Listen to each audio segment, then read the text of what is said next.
কামালের যত সম্পদ বাংলাদেশে আছে সকল সম্পদকে বাজেয়াপ্ত করে রাষ্ট্রের অনুকূলে ন্যস্ত করা হবে এবং সেখান থেকে রাষ্ট্র সকল শহীদ পরিবারকে যথোপযুক্ত ক্ষতিপূরণ প্রদান করবেন, সকল আহত পরিবারকে যথোপযুক্ত ক্ষতিপূরণ প্রদান করবেন।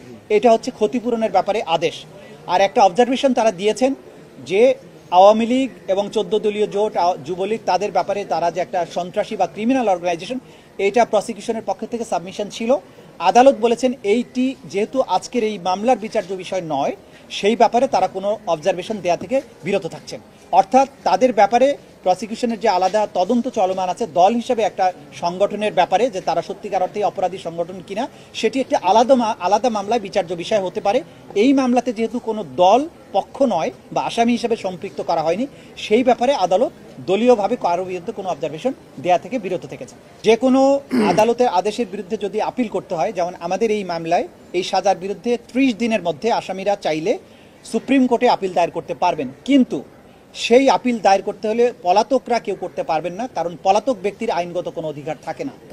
তাহলে আপিল করতে হলে তাকে অবশ্যই এসে বাংলাদেশে আত্মসমর্পণ করতে হবে এবং জেলে গিয়ে তিনি তখন সুপ্রিম কোর্টের কাছে তার সাজার বিরুদ্ধে আপিল দায়ের করতে পারবেন।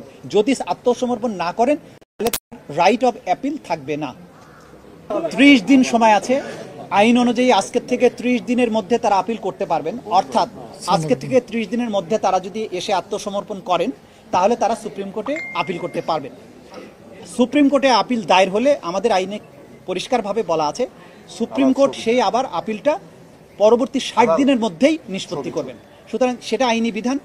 তারা যদি আইনের শাসনের প্রতি শ্রদ্ধাশীল হন, তারা যদি মনে তাদের সাহস থাকে যে তারা ইনোসেন্ট, তারা যদি বাংলাদেশের বিচার প্রক্রিয়া মোকাবেলা করার তাদের সৎসাহস থাকে, আমরা বলবো তারা আসুন বাংলাদেশে এসে এই রায়ে অনুযায়ী তার আত্মসমর্পণ করে তার রায়কে তিনি চ্যালেঞ্জ করেন সুপ্রিম কোর্টে। তার যদি যুক্তি দিয়ে তার প্রমাণ দিয়ে তিনি নিজেকে নির্দোষ প্রমাণ করতে